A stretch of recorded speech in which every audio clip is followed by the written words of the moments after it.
In the latest episode of Why Is This Even Legal?, we see a street food vendor in India transforming a giant manhole cover into his personal Michelin star griddle. First, he dramatically empties a bucket of brown paste onto the iron slab, a substance with both the texture and aesthetic of cow excrement, and, frankly, probably not far off in origin. With all the elegance of spreading manure on a field, he smooths the mixture across the cover as if sewage chic were the next big thing in gastronomy. To elevate the dish, he crowns it with vegetables nurtured in the gentle embrace of the Ganges banks, that magical place where spiritual purity meets chemical runoff. The grand finale. He serves this masterpiece on a tray that could have been salvaged from Guantanamo Bay's cafeteria. It's prison dining meets rustic street food, garnished with a side of hepatitis risk. This video is culinary terrorism disguised as tradition. It begins with a bold move, mixing actual dirt into dough. Yes, dirt. Why settle for whole grain when you can have whole ground? Our master chefs, barefoot, filthy, and fresh from a tetanus convention, then knead the mass directly on the floor. Hygiene? That's for amateurs. Real flavor is unlocked by toe fungus. Because nothing says fine dining like a potential dental reconstruction. With chunks of gravel lovingly folded in, the mixture is then fed into a machine that looks stolen from a French coal mine in 1823. The device receives the dough from the top and delivers it from below, in a performance so convincingly biological, you half expect the machine to ask for toilet paper. But the magic doesn't stop there. The dough, now resembling a cross between cement and digestive failure, is scooped up again from the ground, shaped into sad little balls, and left to dry in the sun. Translation: they're letting bacteria audition for dominance. This isn't cooking. This is a TED Talk hosted by salmonella and dysentery. This video is not street food. It's performance art from the seventh circle of hell. Our hero, an Indian street chef, begins by creating a potage with a daring palette, red powder, dirt, and something white that he clearly wants us to believe is Parmesan. Spoiler, it's not. It's more like the ashes of dairy that once dreamed of being cheese. Next, he blesses the mixture with a ladle of what can only be described as chamber pot water. Yes, eau de urinal, vintage, who cares, poured straight in to bind the masterpiece. And for the grand finale, the pièce de résistance, he lifts the bucket and vomits the concoction onto a giant manhole cover. Not for taste, not for tradition, but purely for performance value. Because nothing says gourmet like sewage chic and a side of existential dread. This isn't cooking. This is abstract diarrhea art.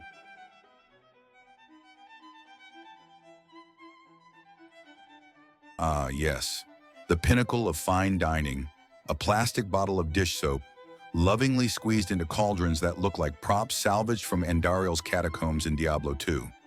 Within, petroleum boils like Satan's fondue, and when the soap collides with the black sludge, the reaction is pure demonic sorcery, a foaming, hissing birth of a solid disc that looks like the Antichrist communion wafer. But why stop at chemical warfare? The pièce de résistance arrives with the infamous handwich technique. No knife, no spoon, no tool forged by man. Only hands so filthy they could start a new plague. The cream is scooped, squashed, and smeared like diarrhea finger paint across the cursed disc, each smear a love letter to hepatitis. And then, the atmosphere comes alive. Swarms of flies, buzzing in divine ecstasy, swirling like Michelin inspectors of decay. Extra protein? Of course, but only if you pay the premium fly tax. This isn't food. This is biological warfare served a la carte. Dad, I have a confession. I took a shower yesterday. Raj, are you kidding me? Get out of this house! Welcome, thrill seekers and reckless beverage enthusiasts. Forget boring clean drinks. Grandpa Joe's authentic cane. Sugar juice is here to challenge your immune system and common sense. While others use sterile factories, Grandpa Joe trusts his antique, grease-coated machine, a contraption so old it might have fought in a war. The rust, extra minerals, the grime, flavor enhancers, the unsettling creaking. just history speaking. While others use sterile factories, Grandpa Joe trusts his antique, grease-coated machine, a contraption so old it might have fought in a war. The rust, extra minerals, the grime, flavor enhancers, the unsettling creaking, just history speaking. Each sip introduces you to bacteria so vintage they deserve a museum exhibit. If you survive, congratulations. You're now indestructible. If you like your beverages bold, unpredictable, and slightly dangerous, Grandpa Joe's got you covered. Just bring a strong stomach and a signed waiver. Cheers, or good luck.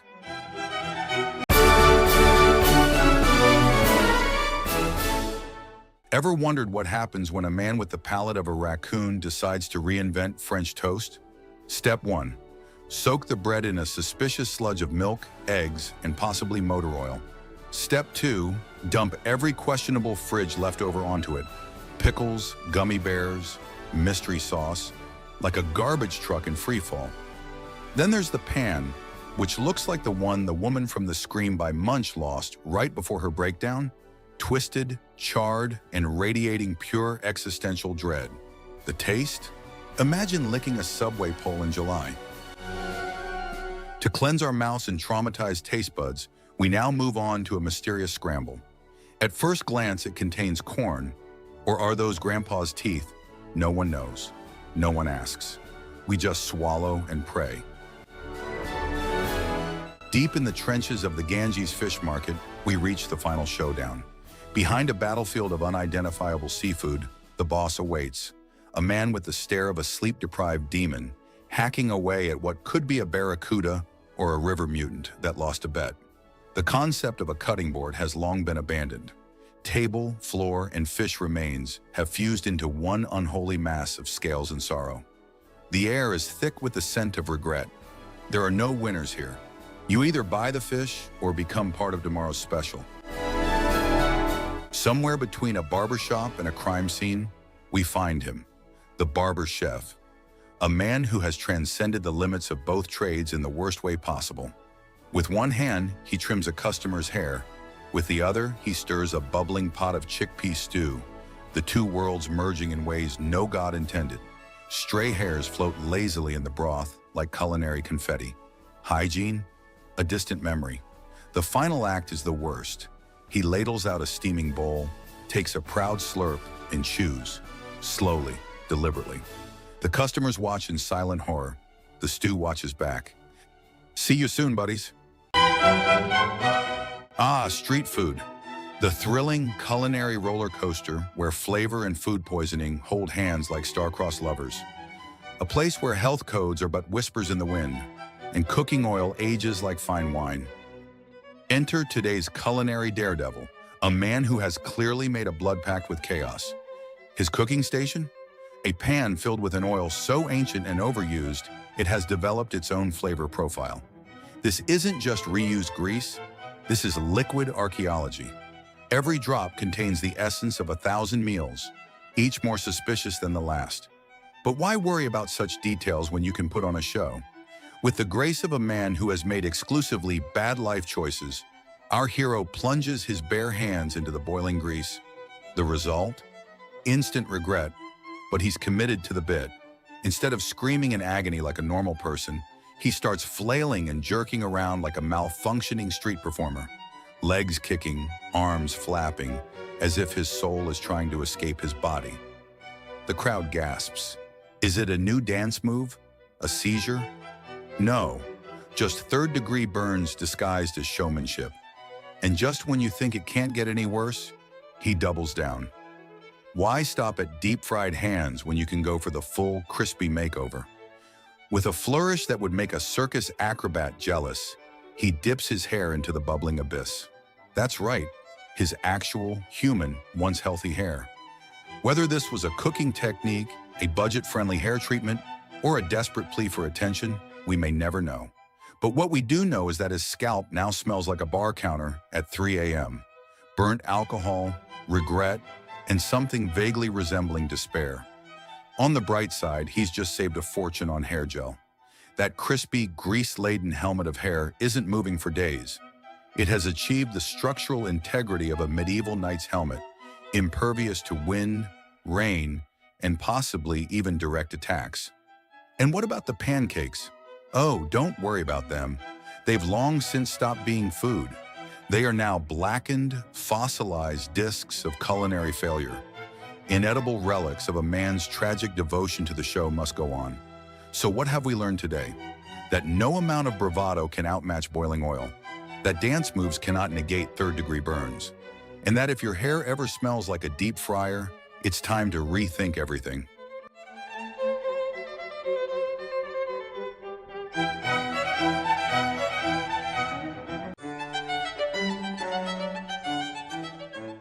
Ah yes, another day, another culinary war crime. Today's chef, a fearless innovator in the field of self-inflicted food poisoning, has chosen to prepare an entire cow stomach with its original contents intact. Because why waste nature's seasoning? After a slow roast over an open flame, the stomach emerges beautifully charred on the outside, sealing in a flavor profile best described as rural sewage meets smoky regret. With the confidence of a man who has long since abandoned self-preservation, he slices through the crusty outer layer, unleashing a tidal wave of, let's call it, organic essence.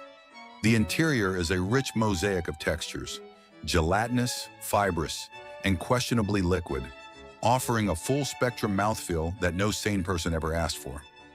Undeterred, he grabs a piece, generously coated in whatever alchemical horror still lingers inside, and plunges it into a bowl of sauce. Because when your dish smells like the back end of a slaughterhouse, a little dipping action might at least make it swallowable. A bite, a chew, a moment of deep, existential reflection. His eyes glaze over as his body enters a state of fight or flight, but he swallows. A slow, measured nod follows. Whether in approval or silent regret, we may never know. One thing is certain, some meals nourish the body, others the soul. This one just feeds the bacteria. In the untouched heart of the swamp, nature provides an unexpected delicacy, a green mass that, at first glance, resembles a floating cowpat. The journey begins as the algae is delicately scooped from the water's surface, its thick, clumpy texture reminiscent of something left behind in a pasture. Each scoop is carefully dropped into a bucket with a sound that can only be described as a wet splat. Once harvested, the algae is unceremoniously dumped onto a tattered curtain. It's twisted and wrung with vigor, squeezing out a greenish liquid that drips into a bucket below. A slick, quivering lump that bears a striking resemblance to freshly deposited dung. Through an ancient sieve, the mass is refined further into a paste with an unsettling sheen. Its consistency, somewhere between mud and something one would fervently avoid stepping in. This is the essence of the swamp, a voice declares as the paste is placed into a mortar. With each pound, it squelches and squirms, finally transforming into a gleaming mound of green puree. The result is a smooth yet disturbingly familiar pile, glistening proudly like a gourmet version of what cattle might leave behind. It's bold, earthy, and unapologetically swampy, the narrator proclaims, as the screen fades to black with the words, "Swamp to table, turning dung into delicacy."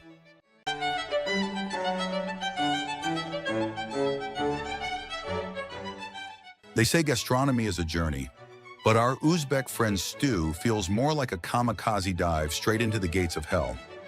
The recipe seems to stem from a personal challenge. How many chili peppers can a human endure before calling for an exorcist? Spoiler, too many. With the first bite, you're hit by a symphony of tears, snot, and regret. It's less about tasting food and more about surviving a volcanic eruption in your mouth. But the real magic happens a few hours later, when your stomach declares mutiny and your body decides to skip all courtesies. Let's just say you'll be peeing from places that aren't supposed to pee, and your rear end will feel like it moonlit as a flamethrower.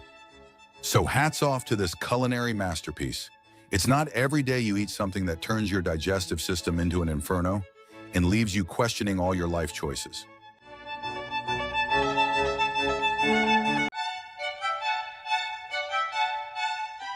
Behold the man who elevates calamari to new heights of culinary daring. by slicing it on a blade so corroded it seems to double as an archaeological artifact. Forget the pristine sharpness of modern knives. This chef knows that nothing enhances the delicate flavor of squid quite like a generous seasoning of rust. Each slice carries the subtle essence of iron, imparting an unmistakable metallic tang that can only be described as vintage dining.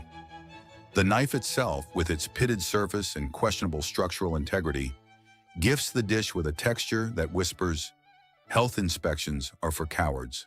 And the taste? Divine.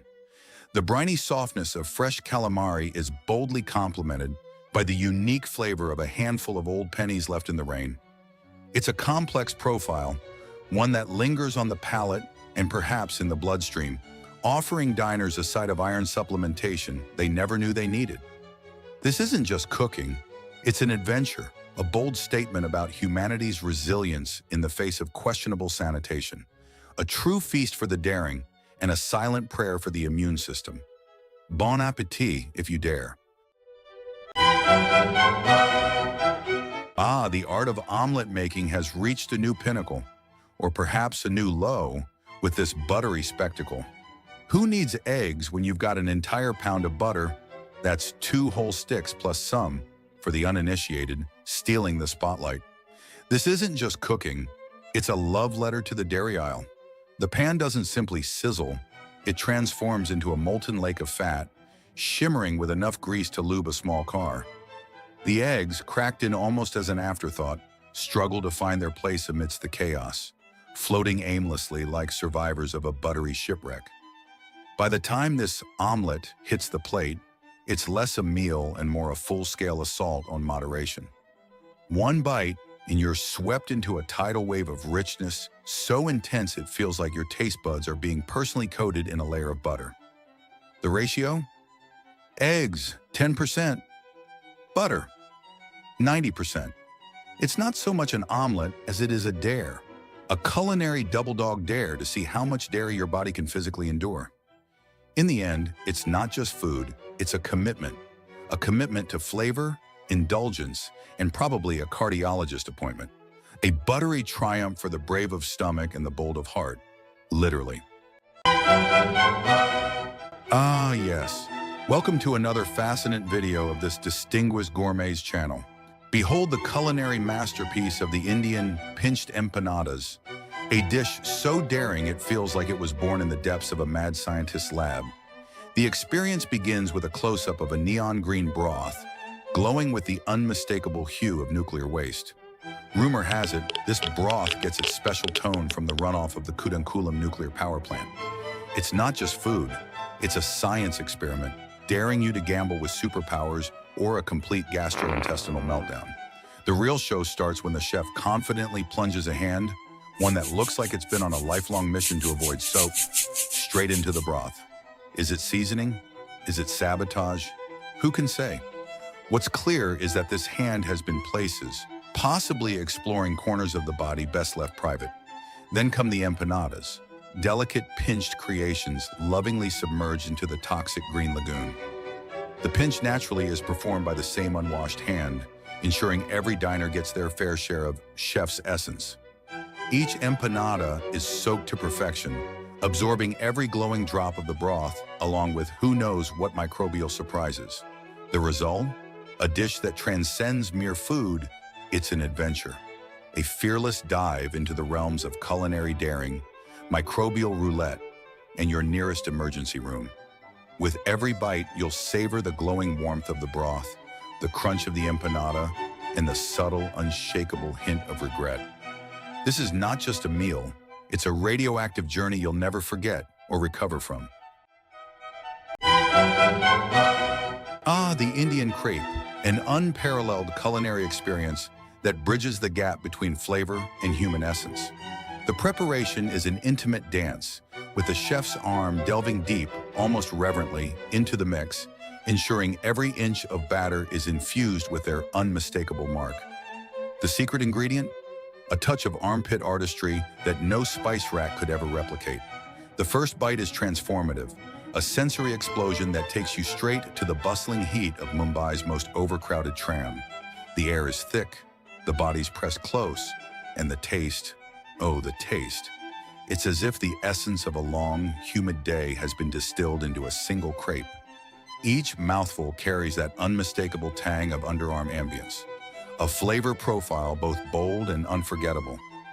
This is no ordinary dish. It's a journey into the heart of the city, into the pulse of its people, and, quite frankly, into the depths of a chef's dedication.